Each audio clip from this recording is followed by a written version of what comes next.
नमस्कार, बहुत स्वागत है आपका मरुधरन 24 न्यूज़ पर। मैं हूं हरिंद्र कौशल। आज हम बात करेंगे अरविंद केजरीवाल जी पर, जो कि शराब घोटाले में जेल के बीच में बंद है। ईडी ने उनको कुछ दिन पहले गिरफ्तार किया था। बहुत ज़्यादा जद्दोजहद के बीच में ईडी और सीबीआई हाई कोर्ट के बीच में अपनी दलीलें पेश कर रहे हैं। एक तरफ से अरविंद केजरीवाल जी अपनी दलीलें पेश कर रहे हैं कि उनको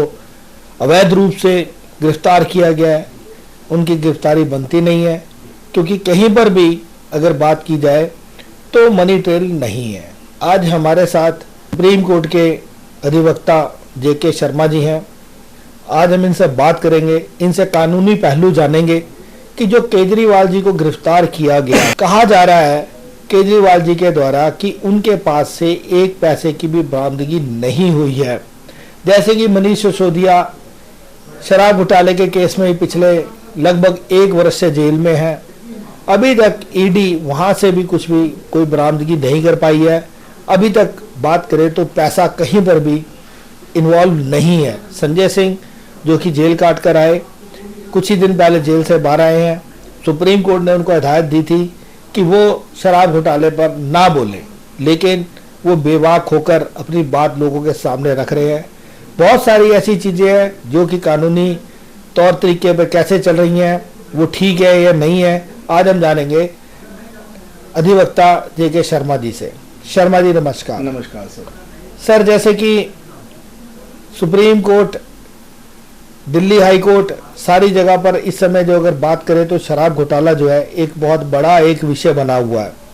और शराब घोटाले के ऊपर दिल्ली हाई कोर्ट ने आज अरविंद केजरीवाल जी की बेल भी जो है वो रिजेक्ट की है। उसके पीछे क्या तथ्य है, क्यों बेल रिजेक्ट की गई? सर, आपसे हम सारे कानूनी पहलू जानना चाहते हैं। जबकि अरविंद केजरीवाल जी का ये कहना है कि उनके पास से पैसे की बरामदगी नहीं हुई है, और जो मुख्य अभियुक्त है उसने 60 करोड़ रुपया इलेक्ट्रोल बॉन्ड के थ्रू भारतीय जनता पार्टी के खाते में डाला है, जिसको कि पैसा डालने के बाद भारतीय जनता पार्टी ने, क्या उनका ऐसा प्रेशर था जिसकी वजह से उसको जो है सरकारी ईडी ने सरकारी गवाह बना लिया। और उसके जो पहले 9 बयान थे उनमें कहीं पर भी केजरीवाल जी का नाम नहीं था, लेकिन जब 10वां बयान दिया गया तो उसमें केजरीवाल जी का नाम आया, जिसके आधार पर उनकी गिरफ्तारी हुई। सर, क्या कहना चाहेंगे आप इस विषय में? देखिए, जहाँ तक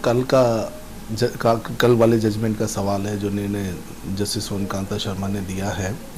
जो मैंने देखा है, जो मैंने मीडिया के माध्यम से सुना या लाइव लॉ पे मैंने देखा, उसकी जो विषय वस्तु थी वो इलीगल अरेस्ट को उन्होंने चैलेंज किया था। उसके अंदर बेल नहीं मांगी थी। ऐसा अगर मेरी मेमोरी मुझे हेल्प करती है तो ये है, जिसको जस्टिस सोनकांता शर्मा ने दरकिनार कर दिया है। और सुबह में न्यूज़ के माध्यम से देख रहा था कि उस ऑर्डर के अगेंस्ट जो वो सुप्रीम कोर्ट का उन्होंने रुख किया है वो एक अलग विषय वस्तु है। जहाँ तक बेल का सवाल होता है, बेल का लॉ और ट्रायल का लॉ, मेरिट और डिमेरिट्स का अलग चीज होता है। Bail means not jail. If you, उसका सिंपल सा फार्मूला ये होता है, बेल एक डिस्क्रिशनरी राइट होता है कोर्ट का, जिसका सिंपल सा मामला ये होता है कि भाई यदि उसकी प्रेजेंस सिक्योर की जा सकती है, यदि वो गवाहों को टेम्पर नहीं करता है, या उसकी इन्वेस्टिगेशन पूरी हो गई है और कोर्ट ये समझता है कि किसी भी तरह से मुकदमे के ट्रायल के लिए ये खतरा नहीं बनेगा, तो उसको बेल रिलीज किया जाए। मोटा मोटी बात है। तो ये एक अलग विषय वस्तु है। जहां तक मनी ट्रेल का सवाल है, इसमें भी ये प्रश्न वहां पर उठाया गया था। मेरे हिसाब से एज एन एडवोकेट मैं समझता हूं ये एक इमेच्योर सबमिशंस था वहां पर, जबकि कोर्ट ने इसका आंसर दिया। कारण क्या होता है, यदि कोर्ट कोई ऑब्जर्वेशन दे देता है, वो हाई कोर्ट यदि देता है और आपका मैटर ट्रायल कोर्ट में चलता है, हालांकि लास्ट में लिखते हैं कि कोई भी ऑब्जर्वेशन इस पिटीशन के अंदर दी हुई जहां बेल डिसाइड करते हैं, ये वो ट्रायल कोर्ट पे बाइंडिंग नहीं होगी या ट्रायल कोर्ट उससे प्रभावित नहीं होगा। लेकिन फिर भी कहीं ना कहीं वो मैंडेटरी नहीं तो रिकमेंडेटरी तो होती है। तो ऐसा नहीं करना चाहिए था, क्योंकि कोर्ट ने जो बोला वो बड़ा खतरनाक बोला आम आदमी पार्टी के लिए। उन्होंने कहा कि भाई पैसा आपने लिया था, और पैसा इलेक्शन में इन्फ्यूज कर दिया तो पैसा कहाँ जाए, ये तो पैसा तो मिलेगा ही नहीं, एक नेचुरल सी बात है। तो ये चीज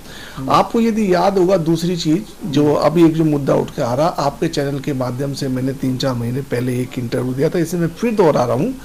मैंने उसमें भी कहा था, जब आपने मुझसे पूछा था क्या केजरीवाल जी को गिरफ्तार किया जा सकता है, इसके क्या कॉन्सिक्वेंसेज होंगे, मैंने उस समय भी बोला था कि ये जो है समन्स को, ईडी द्वारा दिए गए समन्स को अवॉइड करना इस तरह से है जैसे कबूतर बिल्ली को देखकर आंख मींच लेता, अगर आप याद करेंगे तो ये उनकी लीगल, अगर अधिवक्ता के रूप में मैं समझा जाए तो लीगल उनकी गलती है जिसको उन्होंने गलत किया है। जहां तक सरकारी गवाह का सवाल है,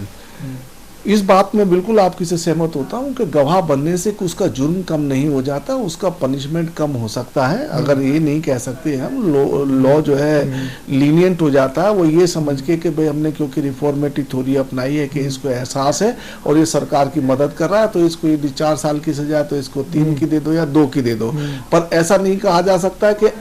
इसने जो जुर्म किया है और ये सरकारी गवाह बन गया तो ये संत, चोर से संत बन गया, ऐसा कोई प्रोविजन नहीं है जहां तक मेरे ज्ञान का सवाल है। और यदि ऐसा कोई प्रोविजन सरकार बताती है, जैसा आपने बताया कि बताते हुए सरकारी गवाह बनने के बाद वो संत बन जाएगा, तो ये मेरे लिए कानून में नई सीख होगी। जहां तक मेरा अनुभव, अपना 20-22 साल का अनुभव है, इसमें मैंने कभी ऐसा नहीं पढ़ा, जबकि मैं समझता हूँ मैंने संबंधित कानून पढ़ा है, तो वो नहीं होता, उसके कम कर सकते हैं पर वो रहेगा एक्यूज ही, वो चोर ही रहेगा, संत नहीं बन सकता, तथाकथित चोर रहेगा, संत नहीं बन सकता। तो ये इस बात से आपकी पूरी सहमति बनती है मेरी कि भाई अगर किसी आदमी को सरकारी गवाह बन गया और उसको फैसिलिटेट करते हैं, उसको सुविधा पहुंचाते हैं या उसको संत की कैटेगरी में रखते हैं या आगे नहीं करते, तो ये किसी और ही बात की तरफ इंगित करता है जो न्यायालय के समक्ष बड़ी गहनता से जिसके जो है जांच होनी चाहिए और वो जांच का विषय वस्तु होना चाहिए। जैसे आपका कहना यह है कि जब ईडी से सम्मन दे रही थी बार बार केजरीवाल जी को, तो उनको चाहिए था कि वो एंटीसिपेटरी बेल लेते,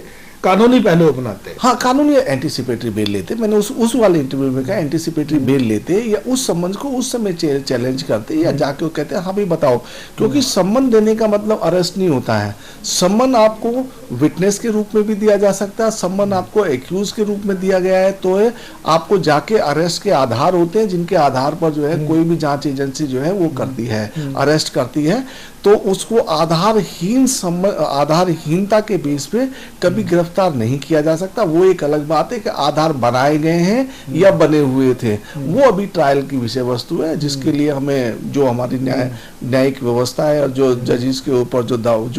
जो काम का दबाव है, जो केसेस का दबाव है, उसमें लगता है मुझे समय लगेगा जो हमने प्रक्रिया अपनाई है उसके अंदर, तो उसके लिए तो वो काल के गाल में भी समाया हुआ है और उसके लिए तो हमें वेट करना पड़ेगा। पर उस समय ऑफ कोर्स उस समय उनको जो है वो सम्मन जो है that summon needs to be challenge either technically और ऑन मेरिट, और अदरवाइज जो है मैंने पहले भी कहा था कि कॉन्सिक्वेंसेज जो होंगे उसके वो खतरनाक होंगे, जिसका रिजल्ट जो मेरी भविष्यवाणी आप कह लें या मेरे अनुभव के आधार पर कहे हुए वक्तव्य को कह लें, वो आज निकल के आया है। जैसे शर्मा जी अभी केजरीवाल जी को गिरफ्तार किया गया और जो गुजरात के इनके पदाधिकारी थे, जहां पर कहा जा रहा है कि जो 100 करोड़ रुपया आम आदमी पार्टी ने उनसे लिया है, जो शराब घोटाले का मुख्य अभियुक्त उनसे लिया है, और वो पैसा जो है गुजरात इलेक्शन के बीच में खर्च किया गया है, तो वहां पर भी जो ईडी ने इंक्वायरी की उनसे, जो उनके अधिकारी थे उनसे पूछताछ की, वहां से कुछ इस प्रकार का निकल कर नहीं आया। और मनीष सिसोदिया जैसे कि 1 साल से गिरफ्तार है, उनसे भी अभी तक कुछ भी ऐसा कोई ईडी के पास कोई ऐसा सबूत नहीं है, कोर्ट में ऐसा सबूत पेश नहीं किया जिसमें कि ये लगे कि वाकई में ये शराब घोटाला हुआ और उन्होंने पैसा लिया है। और एक तरफ आपने देखा जो संजय सिंह अभी जेल पे बाहर आए हैं, शराब के इस घोटाले के में ही उनको जेल हुई थी, वो बाहर आए हैं, वो खुलेआम कह रहे हैं कि जो पैसा है वो तो जो आरोपी है उसने भारतीय जनता पार्टी के खाते में डाला, तो जो मनी ट्रेल है जिसको ईडी ढूंढ रही है वो तो भारतीय जनता पार्टी में साफ दिख रही है, तो ईडी उन पे क्यों नहीं कार्रवाई कर रही? देखिए, जहाँ तक गुजरात वाली सवाल है, एक बार हमें ना क्योंकि तार्किक रूप से सोचना पड़ेगा, इन्वेस्टिगेटिंग एजेंसीज हो सकता है कि सरकार के दबाव में हो, क्योंकि मेरे पे कोई अधिकारता नहीं है कहने, दोनों तरफ कहने की, क्योंकि जनता की आवाज़ और जनता जो समझती है वो अपना उत्तर अभी आने वाले चुनाव में दे ही देगी, परंतु जो है ईडी दबाव में हो सकती है। हालांकि ईडी ही जो इन्वेस्टिगेटिंग एजेंसी होती है, उन्हीं आधार पर जो तथ्य कोर्ट के समक्ष लाए जाते हैं उन्हीं के ऊपर निर्णय होता है। तो निर्णय कहीं ना कहीं बायस्ड इन्वेस्टिगेशन जो है कहीं ना कहीं निर्णय को प्रभावित करती है, इस बात से इनकार नहीं किया जा सकता। एक चीज़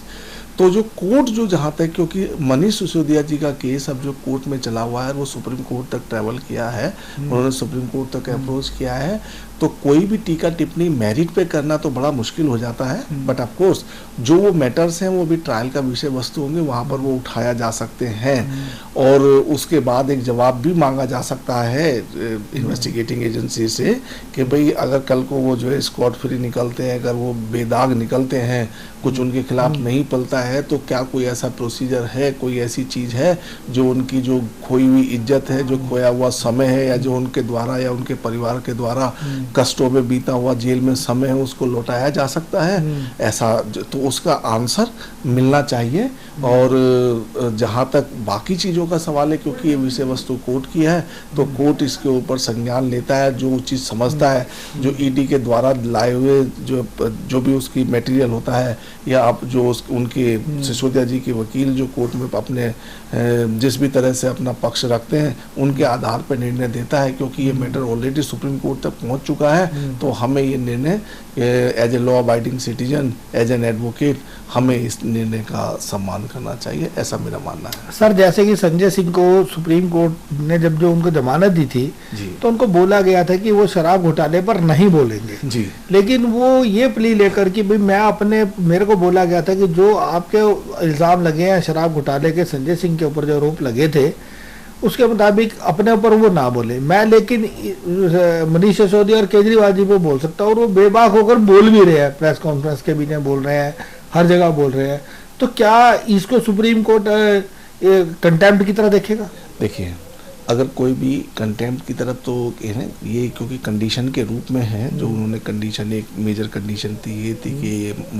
ये जो निर्णय उनके पक्ष में दिया गया जिसके आधार पर उनको जो है जमानत मिली है, वो ना तो वो नज़ीर बनेगा, उदाहरण बनेगा, मतलब ग्राउंड ऑफ पैरिटी नहीं बनेगा, और दूसरा जो आपने बताया ये है कंटेम्प्ट नहीं बनेगा। लेकिन मेरे हिसाब से कोई डायरेक्शन नहीं था, वो कंडीशन थी, तो कंडीशन का यदि वायलेट करेंगे, मुझे लगता है कि संजय सिंह जी, मेरा अपना व्यक्तिगत मानना है जो और मेरी कानूनी अगर सलाह होती तो ये होती कि संजय सिंह जी आग से खेल रहे हैं और उनको ऐसा नहीं बोलना चाहिए। क्योंकि सुप्रीम कोर्ट का जहाँ तक मेरा सवाल है, अगर उसका इंटरप्रिटेशन किया जाए, उसका अर्थ निकाला जाए, तो उसका अर्थ ये होता है कि जो विषय वस्तु जो मुकदमे की है वो शराब घोटाला है, और वो यदि शराब घोटाले पे बोल रहे हैं तो वो आग से खेल रहे हैं, वो सुप्रीम कोर्ट को चुनौती दे रहे हैं, उसे उकसा रहे हैं। और आज नहीं तो कल आप इस भविष्यवाणी को भी मेरे नोट कर लें जो है अपने कैमरामैन के साथ, कि इसको भी जो है उन्हें जो है आज नहीं कल उसका भुगतान करना पड़ेगा, और वो भुगतान कैंसिलेशन ऑफ बेल के लिए। बाद में एक और बात बता देता हूँ,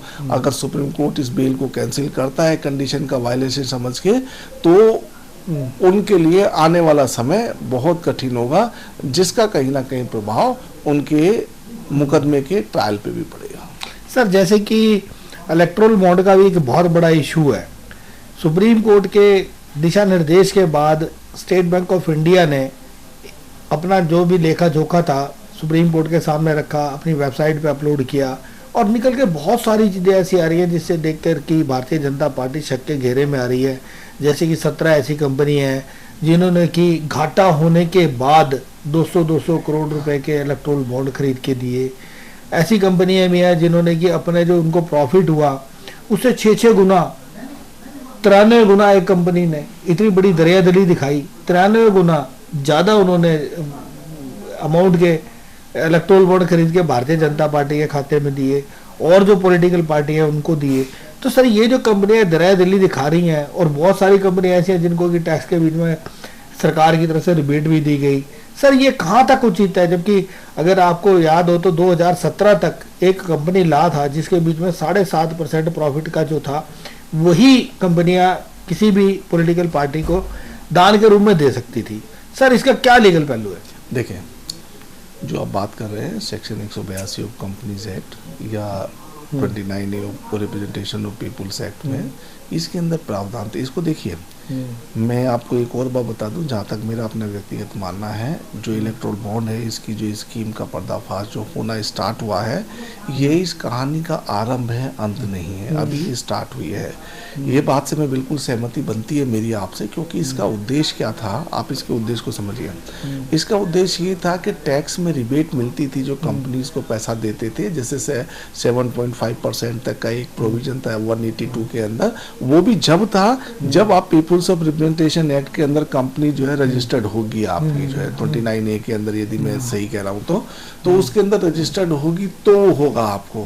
तो और वो जब एक आप 7.5% के प्रॉफिट का हिस्सा कहीं किसी को दे रहे हो, उसके बेसिस पर आप टैक्स एग्जम्पशन में फ़ायदा ले रहे हो, तो ये मैं एक ये कहूँगा, जो मेरा अगर व्यक्तिगत मानना यह है कि ये एक तरह की कोडिफाइड रिश्वत होती है, चाहे किसी भी पार्टी को दी जाए, कहीं पर भी हो। उसका उद्देश्य जहाँ तक मैं समझाऊँ, रीजन क्या है कि जब आप किसी भी पार्टी को देते हो, चंदा देते हो, आप वो सोशल इंस्टीट्यूशन तो है नहीं, एक चीज़। तो दूसरी चीज़ क्या होती है, जब आप पार्टी के किसी भी पार्टी को चंदा देते हो, खुल के दो या प्रत्यक्ष रूप से दो या अप्रत्यक्ष रूप से दो, जो अप्रत्यक्ष रूप से जो इलेक्ट्रोल बॉन्ड है इसके रूप में दो, तो कहीं ना कहीं जिस पार्टी के पास वो पैसा जाता है उसको पता पड़ जाता है, चाहे वो सत्ता की हो, चाहे सत्ता पक्ष की हो, चाहे विपक्ष की हो, और वो उसका कहीं ना कहीं अनड्यू एडवांटेज लिया जाता है, ऐसा मेरा मानना है। और जो प्राइमा फेसाई नज़र भी आता है। जहाँ तक इलेक्ट्रोल बॉन्ड का सवाल है, ये जब तक ये इसको मैं बड़े विश्वास के साथ कहता हूँ और अनुभव के आधार पर कहता हूँ, जब तक ये इन्वेस्टिगेशन की कसौटी पर खरा नहीं उतर जाता, जब तक इसकी कोर्ट किसी मोहर नहीं लग जाती, मेरा ऐसा मानना है इसको घोटाले के रूप में देखा जा सकता है। सर, जैसे कि कंपनियां हैं जिनको कि किसी को 40 करोड़, किसी को 50 करोड़, किसी को 2 करोड़, किसी को 10 करोड़, जैसी जैसी उनकी उनको इतना जो टैक्स में रिबेट दी गई, तो क्या ये जनता के साथ धोखा नहीं है? अगर वो पैसा सरकार के पास आता, टैक्स के रूप में आता,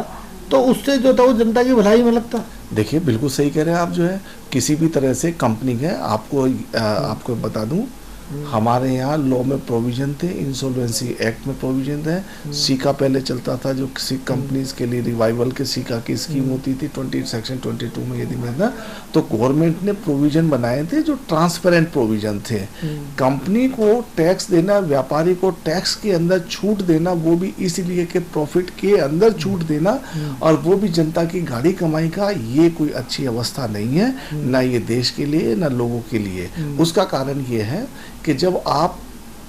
हमने जो देश चलाने के लिए हमने टैक्सेशन की व्यवस्था बनाई है कि गरीब को ना कुचला जाए, और जो आदमी यथा योग्य, जो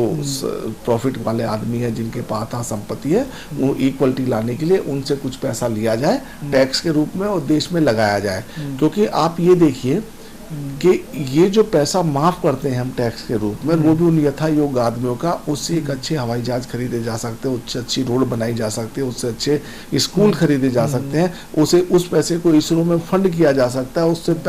वैज्ञानिकों को दिया जा सकता है, उससे टैलेंट हंट हो सकती है, उससे सेना के टैंकर खरीदे जा सकते हैं, उससे सेना की सैनिकों की, जवानों की जो है सैलरी बढ़ाई जा सकती है, उन्हें गिफ्ट के बोनस के रूप में दिया जा सकता है। तो उनसे कितना पैसा हो सकता था। बिजनेसमैन के जाने का मतलब है कि उसकी एक व्यक्तिगत संपत्ति कुछ की जो है बढ़ जाएगी और देश नीचे आ जाएगा। तो ऐसी अवस्था, कम से कम मुझ जैसा व्यक्ति तो इस अवस्था को जो है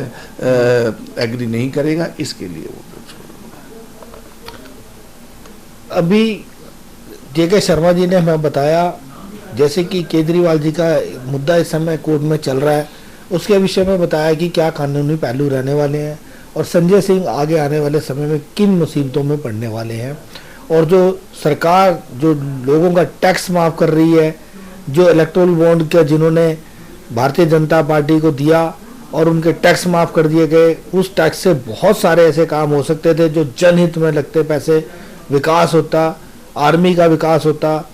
और बड़ी की संस्थाओं का विकास होता, देश का विकास होता, अच्छे रोड बनते, अच्छे जहाज बनते, आर्मी के लिए फंडिंग होती, तो आर्मी के जवान का मनोबल बढ़ता, अगर उनकी तनख्वाह बढ़ाई जाती या उनकी पेंशन बढ़ाई जाती,